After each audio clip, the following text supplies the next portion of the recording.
بتائیے گا کہ آپ کے ساتھ ایک واقعہ پیش آیا تھا، اس کے بعد کوئی اس کی اپڈیٹ ہوئی چیزیں، کوئی بہتری آئی ہے؟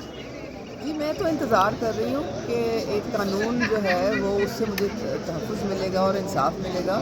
تو میری جو کیس ہے اس کی انویسٹیگیشن شروع ہوئی تھی، لیکن وہ جو کلب مینجمنٹ ہے وہ ہٹ دھرمی پہ اتر آئی ہے. انہوں نے جن لوگوں کو میں نے ایف آئی آر میں جن کا نام لکھوایا تھا ان کو اگلے دن ہی انہوں نے ڈیوٹی پہ بلا لیا اور ان کی پشت پناہی کرنی شروع کر دی. پولیس کے ساتھ بالکل وہ کوآپریٹ نہیں کر رہے ہیں. پولیس ان کو نوٹس بھیجتی ہے، وہ جاتے نہیں ہیں.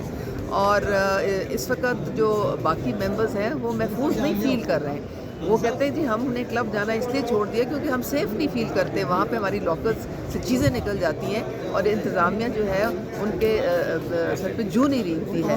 تو اس طرح سے تو معاملہ نہیں چل سکتا ہے. مجھے صرف اپنا نہیں ہے، مجھے باقی ممبرز کا جو ہے ان کے لیے بھی میرا جو ہے بہت مجھے تکلیف ہے.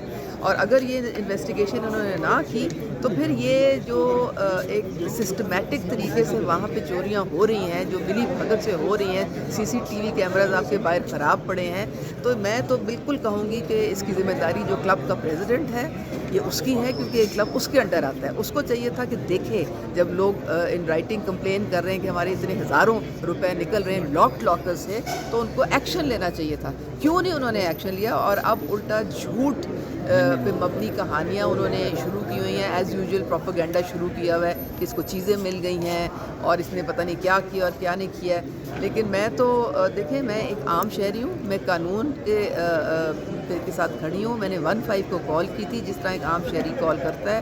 ان سے میں نے ایف آئی آر. میڈم آپ کے اوپر الزامات لگائے کہ تشدد کیا، کوئی ٹارچر کیا، کوئی ایسی ہے بات؟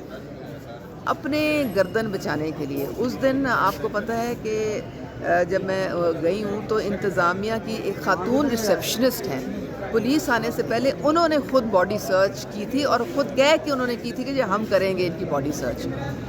وہ کرنے کے گھنٹے بعد پولیس آئی تھی اور میں وہاں پہ بیٹھی ہوئی تھی اور میرے سامنے ساری پولیس نے ان کے ساتھ سوال جواب کیے ہیں. ایڈمنسٹریشن ساری وہاں کھڑی تھی، میرے ہسبینڈ وہاں ساتھ بیٹھے تھے. کوئی بات وہاں پہ نہیں ہوئی. جب پتہ چلا کہ سی سی ٹی وی پولیس نے کہا کہ جی باہر اندر باہر کی موومنٹ ہم نے دیکھنی ہے. مجھے آپ کا اندر کیمرہ تو نہیں ہے، باہر کیمرہ ہے، تو اس کا ہمیں بتائیں کہ جی اندر باہر کون کیا. کیوں میں تو جب 2 گھنٹے وہاں پہ تھی مجھے تو نہیں معلوم کون اندر جا رہا ہے باہر جا رہا ہے. تو پتہ چلا کہ جی وہ سی سی ٹی وی کیمرہ بھی خراب ہے. تو آپ مجھے یہ بتائیں کہ اتنی کوتاہی، اتنی نیگلیجنس، اور ممبرز بار بار آپ کو کمپلین کر رہے ہیں ان رائٹنگ کہ جی ہمارے پیسے لاکرز میں سے چوری ہیں. آپ یقین کریں مجھے لاکر نمبر 3 کی چابی دی گئی تھی. ایک اور خاتون ہے جن کے پیسے 40,000 نکلے، ان کو بھی لاکر نمبر 3 کی چابی دی گئی تھی. اور ایک اور ہیں جن کے پیسے گمے تو انہوں نے کہا کہ ہمیں شبہ ہے کہ ان کی ڈپلیکیٹ چابیاں بنی ہوئی ہیں. تو یہ تفتیش ہوگی تو یہ پتہ چلے گا نا آگے.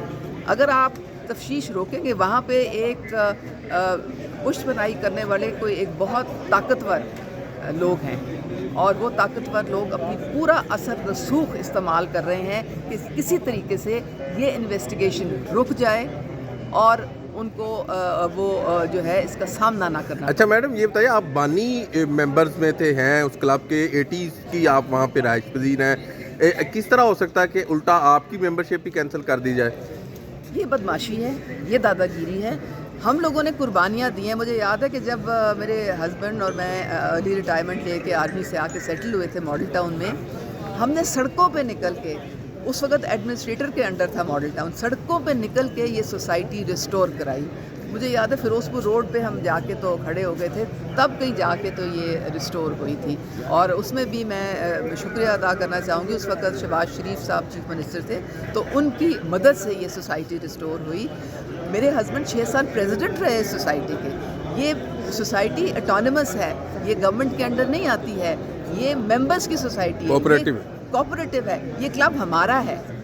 اور جب یہ کلب بنا تھا مجھے اتنی خوشی ہوئی تھی کہ میں نے چھوڑ کے دوسرے کلب میں ادھر آ گئی تھی کہ چلو جی اتنا اچھی فیسلٹی بنی ہے تو بہت فائدہ ہوگا ممبرز کو.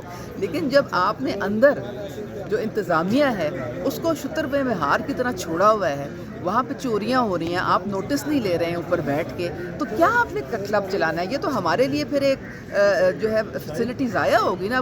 ممبرز سیف ہی نہ فیل کریں تو کیسے جائیں وہاں پہ؟ اچھا آپ کی پریولیج کمیٹی بھی ہوتی ہے اور مریم نواز نے آپ کو نوٹس کر دیا، یہ کیا بات ہوئی؟